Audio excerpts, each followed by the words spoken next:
Come on, get on!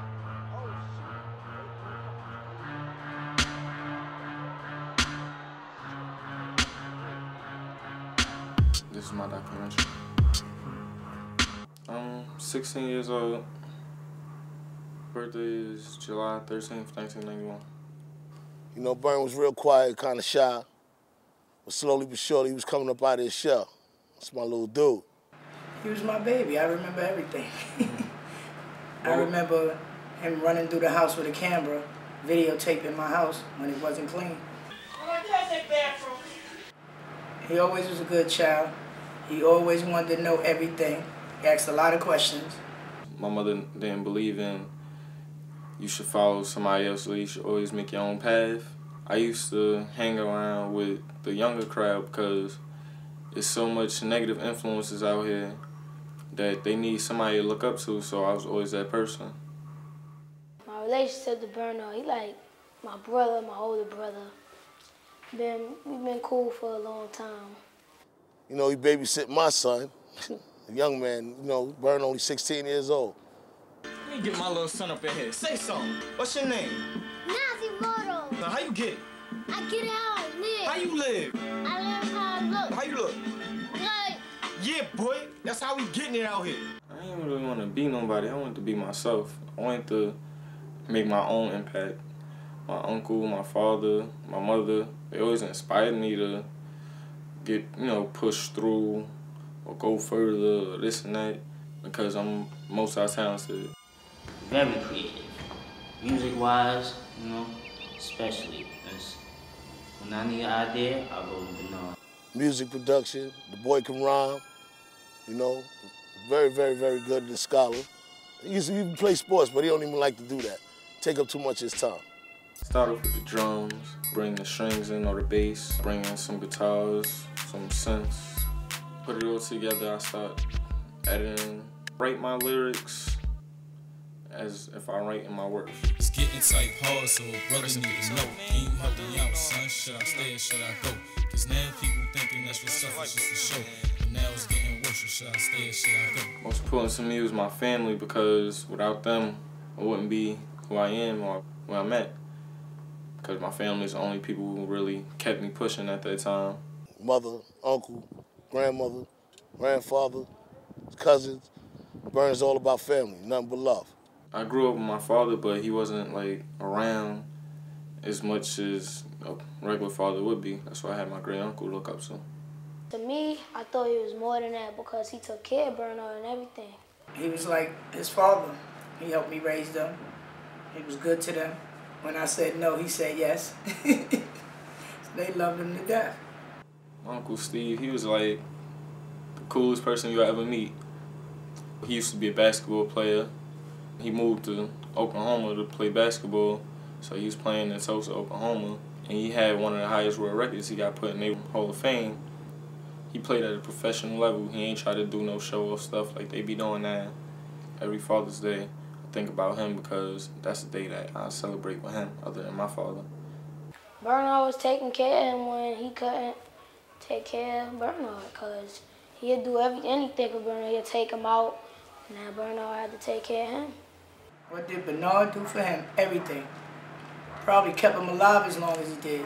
He stayed with him every day, and when he got sick and wasn't able to do things for himself, Bernard did it. Bernard put his shoes on in the morning, put him in the chair, pushed him out, helped him get in the car. So one day he was coming from work, and it looked like his back or something was hurting. So when he got upstairs, I said, what's the matter? He thought he pulled the muscle in his back. But what I think really happened, because when he got admitted in the hospital, they said he had a slight heart attack. But that night, that last night, when he came, and I got scared. You know, it's like I had seen this look in his face, and it scared me, so I had Bernard watching him. The death of him hit me really hard, hit me where it hurts, because it felt like I just lost my father. When I was younger and I used to lie, he made me promise when he passed not to cry. Now I wish I had more time to say goodbye. James was an entertainer. He was more like the family smile to me. He kept a positive message, yeah, you got to do your work and this and that, but He'll talk to me on an adult basis. After my uncle died, he actually came to see me. We was chilling and stuff like that, and after a while, he wound up just staying over at my house. And you know, it was always a pleasure to have him, and the kids loved him, you know. He'd keep them fun. And, you know, right then and there, I was like, wow, look how God sent somebody else in my life. Like an angel. Like, just came through to cheer everything up, so everything in the house won't be so sad. He lifted their spirit when Steve had just passed.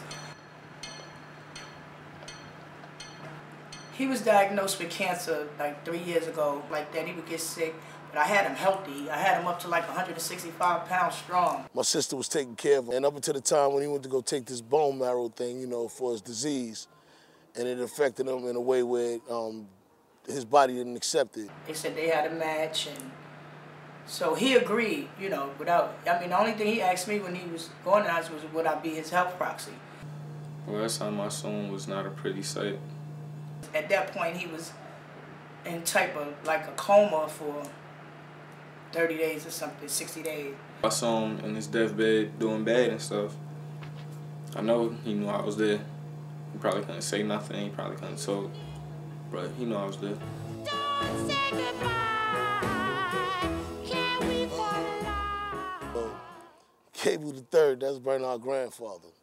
To me, that's my father, so that means that he's the greatest man that I ever knew in my life. He was my father. That was my dad. I call him Dad. He was dead. He was everything.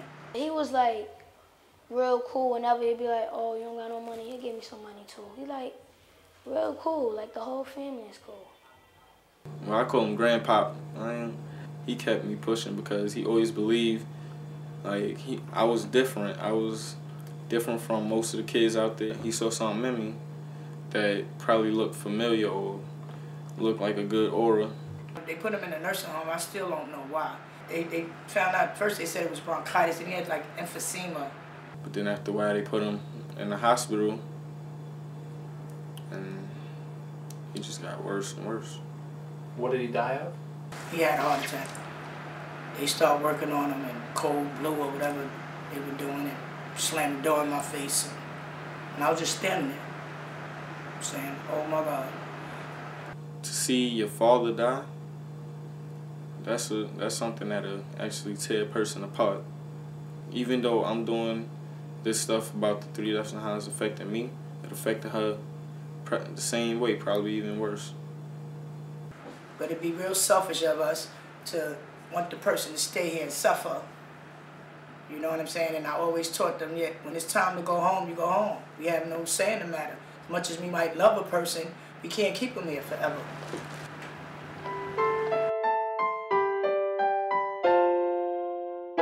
I thought about them in a sad way because I miss them. And I miss being with them. I miss being in the house, New Year's Eve, or the family being there, watching the honeymooners, you know, eating some popcorn, chilling, waiting for the bell to drop, for the ball to drop, listening for the shots that's probably go on outside, you know, just relaxing, watching some TV, have some good food. Everybody in the house saying, yo, we made it another year. This time I ain't hear nobody. So I had to say it to myself.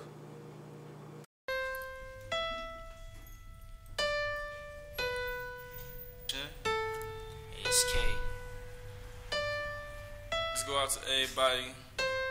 Lost a friend or a family member. Rest in peace. Well, I'm gonna end with a blaze of glory that everybody waiting just to hear this story. What do you do when another brother dies? When you know you wanna cry when you look at a dead soldier. Throw your hood in the sky, put the flag to his eyes so you can wipe all the blood off the dead soldiers. What do you do when another brother dies? When you know you wanna cry when you look at a dead soldier. Throw your hood in the sky, put the flag to his eyes so you can wipe all the blood off the dead soldiers. What do you do? What do you do? What do you do when you look at a dead soldier? What do you do? What can you do? What do you do when you look at a dead soldier? What do you do when until next time, please be safe. Stay in school. Say no to drugs. That will be all. And whatever you do, I look better than you,